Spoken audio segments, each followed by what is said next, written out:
बर्बरिक महाभारत काल का वह महान योद्धा जो एक ही पल में पूरे महाभारत के युद्ध को पलट देता।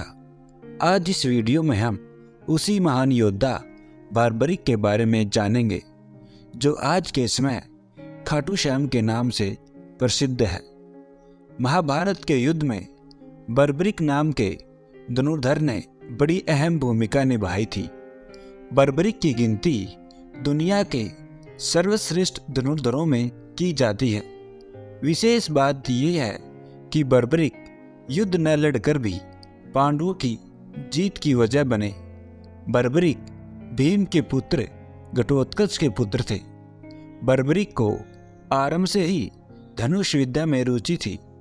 बर्बरिक को भगवान शिव ने 3 अमोघ बाण के साथ वरदान दिया था कि वह अपने इन तीनों बाणों से तीनों लोक जीत सकते हैं।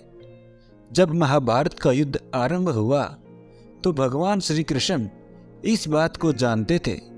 बर्बरिक को हारे का सहारा कहा जाता था।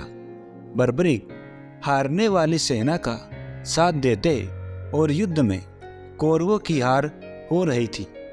ऐसी ही धार्मिक और पौराणिक कहानियां सुनने के लिए हमारे इस चैनल को सब्सक्राइब जरूर करें और इस वीडियो को लाइक करना ना भूलें।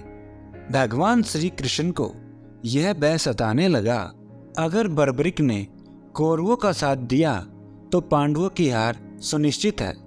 इसलिए उन्होंने बर्बरिक को युद्ध से दूर रखने की युक्ति निकाली।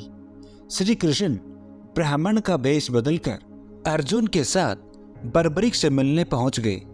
बर्बरिक युद्ध के लिए निकलने ही वाले थे। उनके तर्कस में 3 ही तीर देखकर श्री कृष्ण ने उनका मजाक उड़ाकर चुनौती दी कि अगर वह सर्वश्रेष्ठ धनुर्धर है तो सामने खड़े पीपल के पेड़ के सारे पत्ते एक ही तीर में गिराकर दिखाए। बर्बरिक भगवान की बातों में आ गए और तीर चला दिया, जिसके बाद कुछ ही पलों में सभी पत्ते गिराकर तीर भगवान श्री कृष्ण के पैरों के पास चक्कर लगाने लगा।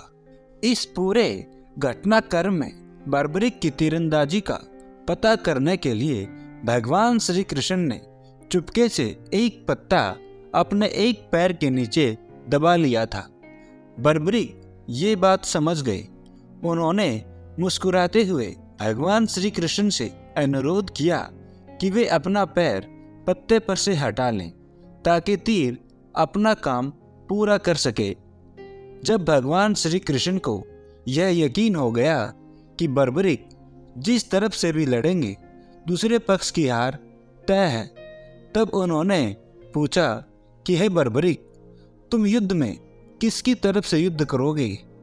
बर्बरिक ने भगवान श्री कृष्ण की बात सुनकर उत्तर दिया कि अपनी माँ को दिए गए वादे के अनुसार जो पक्ष हारेगा वे उसी तरफ से युद्ध करेंगे। भगवान श्री कृष्ण दोबारा ब्राह्मण के वेश में बर्बरिक के पास पहुंचे और दान में भगवान श्री कृष्ण ने बर्बरिक का सिर मांग लिया। बर्बरिक एक महान धनुर्धर होने के साथ साथ वचन के भी पक्के थे। वे समझ गए कि उनके सामने स्वयं भगवान श्री कृष्ण हैं। बर्बरिक ने अपना शीश काटने से पहले भगवान से विनती की कि वे सिर्फ एक बार अपने वास्तविक रूप के दर्शन करा दें। भगवान श्री कृष्ण ने बर्बरिक की विनती स्वीकार कर ली और अन्य कोई इच्छा बतलाने को कहा। तब बर्बरिक बोले कि उन्हें कटे सिर के साथ ही पूरा युद्ध देखने की इच्छा है। श्री कृष्ण ने उनकी इस इच्छा को पूर्ण करने के लिए बर्बरिक का सिर पास के ही एक पहाड़ी जिसे खाटू कहा जाता था वहां स्थापित कर दिया। यहीं से बर्बरिक ने पूरे युद्ध को देखा। इसके बाद श्री कृष्ण ने बर्बरिक को एक वरदान दिया कि कलयुग में लोग उसे कृष्ण के अवतार की तरह पूजेंगे।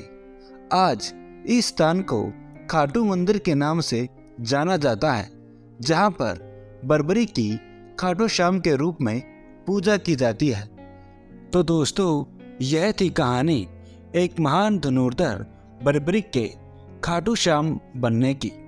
कहानी अच्छी लगी तो कृपया कमेंट में जय खाटू श्याम बाबा जरूर लिखें।